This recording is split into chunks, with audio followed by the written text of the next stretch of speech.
Hi Sheddies, it's me, Eddie Stevens. I'm in my little weird shed. If you've never seen the interior of my shed before, it does look a bit odd. This artwork's weird. The stuff you can't see is even weirder. But just from this brief glimpse of the shed, it does look like the kind of shed that a man would build with the sole purpose of drilling a little hole in it so he could spy on his elderly neighbor when she's showering, because he can kind of see it through her window. He's got a weird, like, old lady fetish, and he beats off in his shed. It absolutely seems like that kind of shed. All I can say is it's not. There's no way you could prove that, ever. So England versus Italy, bit of a shit game, I felt like, in terms of entertainment. Bit underwhelming, the way that England performed, a bit flat, but a victory in the end. All I'm going to do here is give you my player ratings for this match. I have a bit of a different system to most people. I don't do ranks, points out of 10. I do a letter grade, like I'm some kind of weird teacher, rugby professor. So I'll just run through the team, give you their letter grades, tell you a little something that I noticed from the game. From starting with Loosehead, Joe Marler, I thought we had a really good game. Fundamentally, it was really important. Okay, one thing I was really looking for was a solid set piece, solid scrums, which we did have. And Joe Marler was good in the scrums, also put in some very big hits. I give him a B+. At hooker, Jamie George, it's weird because Jamie George, the reason that Jamie George has been a mainstay and like a staple of the England squad for so long is that he does all of the fundamentals really well. He doesn't make a lot of mistakes. However, I've always felt like his carrying game and his work rate has been underrated by some people. But in this particular match, there was a big contrast. You could tell when Theo Dan came on, the way that Theo Dan carried felt like a huge step up. And it's just typical, isn't it, that now Jamie George is the captain. I'm wondering if he's going to be in that shirt for too much longer, because I think, don't get me wrong, line out throwing and decision making and leadership are very important, and he's a quality hooker, but I do feel like you need a little bit more nowadays. And if Theo Dan, well, we'll get onto Dan later. Anyway, Jamie George, a C. Will Stewart, I feel like, has gotten a fair amount of criticism, but I actually think he put in a decent shift, worked really hard. And again, the scrums were solid while he was there. So probably a C for him too, maybe even a C+. Second row, Itoje, who usually gets a lot of attention after a match. I feel like people haven't really rated him highly enough. I thought he had a phenomenal game. He was working so hard, doing all the things that Marrow typically does. I'll give him a B. At second row, Ollie Chesham.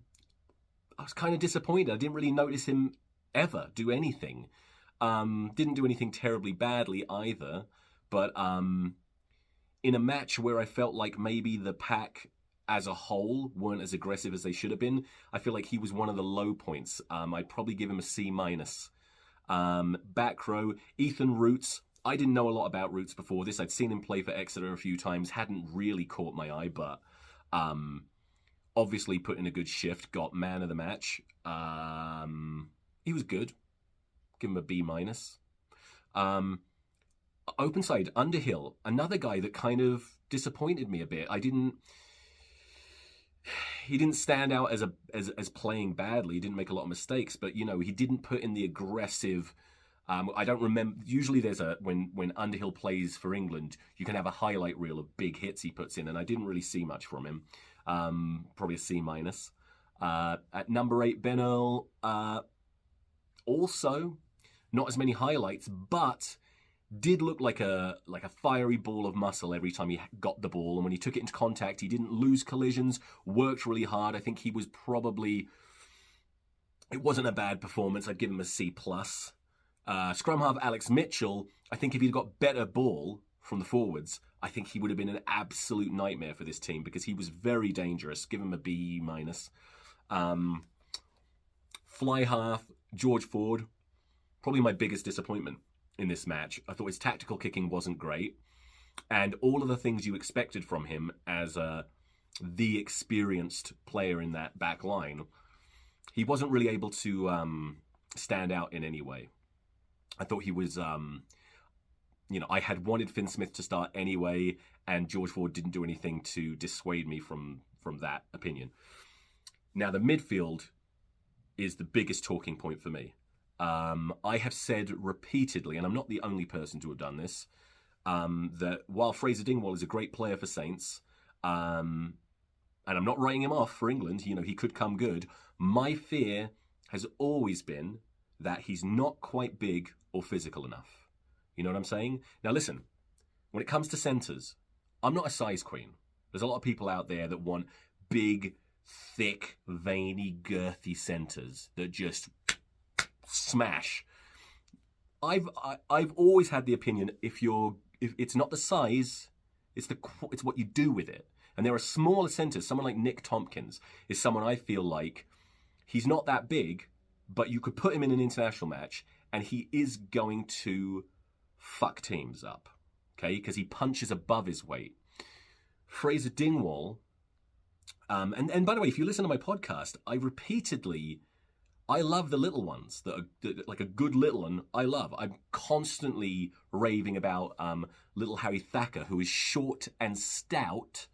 A lot of people say he's too small, but the way that he plays belies the size that he has. He punches above his weight.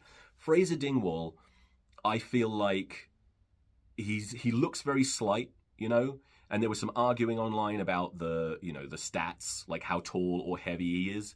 I think he's a little over 6 foot and barely 14 stone.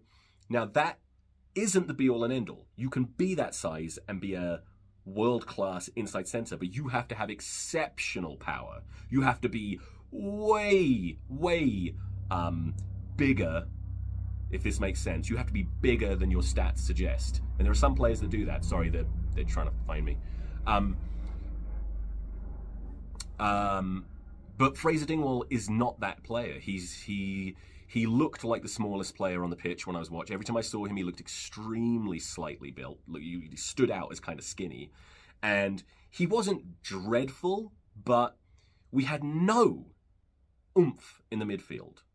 I realise I'm talking a lot more about this than any other part of the team, but I think this is the biggest problem England have. And I don't know how to fix it, because unless Ollie Lawrence recovers and is able to go straight back into the starting team, what do? You could put Max Ajomo there. He is, I think, a bit more physically gifted than Dingwall and will give you a bit more oomph.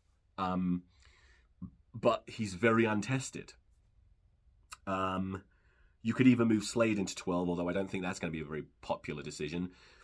You probably have to stick with Dingwall and hope to God that I'm wrong and that he can actually, work his way into international rugby and show that the skills that he has can overcome what he lacks in physicality. I don't see it happening, but I am very happy to be proven wrong. And again, I love Fraser Dingwall for Northampton Saints. He's a great player, great captain when he captains.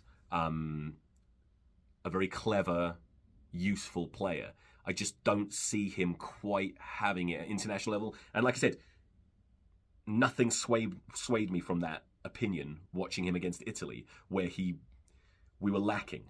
So on that note, I probably would give him a D, because whilst he wasn't completely exploited, he didn't do what you need a centre to do. One way or another, you need that 12 to make something happen, whether it's through just physicality or sleight of hand and skill. And I just didn't see it. I'm not pleased with that.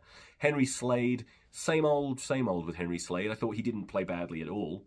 Had some good moments, looked sharp, maybe was trying a bit too hard, but then what was he having to deal with? There was nothing inside of him. He wasn't getting a lot of good ball, and it was kind of up to him to try and make something happen. I give him a C+. On the wings, I thought both wings were great. Not a lot of people talking about Elliot Daly having a good game. I thought he was class. He looks fast, physical. His defence is phenomenal. He put in some really big hits, and his kick chase is really good. And he's experienced. I'm very pleased with him. He played the way I thought he would. And don't forget, not really the best kind of game to be playing in if you're a winger. And on the other wing, probably the pick of the back line, Tommy Freeman, sorry about that, my ADHD kicked in. Tommy Freeman looked, I almost said he looked world class, but that is going to open up a whole can of worms that I don't want to. And he didn't. He looked really, really good and looked dangerous and did more than you would have expected of him. Great game for him. I don't think I gave Daly a grade, did I? I give Daly probably a C+, bordering on B-. Tommy Freeman, B. It's very hard to get an A from me. I'm one of those professors, you know. It's like, you've got to really wow me. And at fullback, Freddie Stewart, this is what I saw. I saw a really good fullback, put in a really good performance, carrying really hard.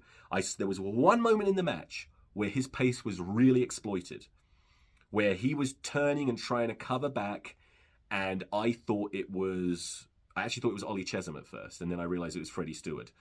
And they're probably about the same speed.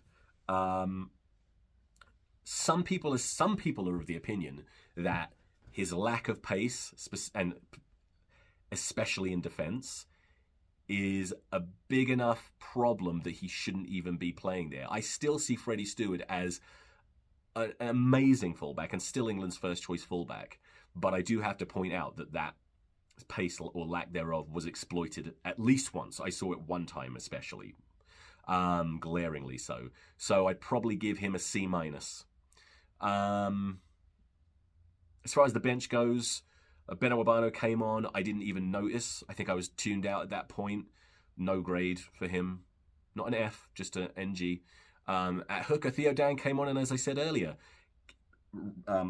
brought more effervescent energy in the carry. Looked really good. I feel like I'd give him a C+.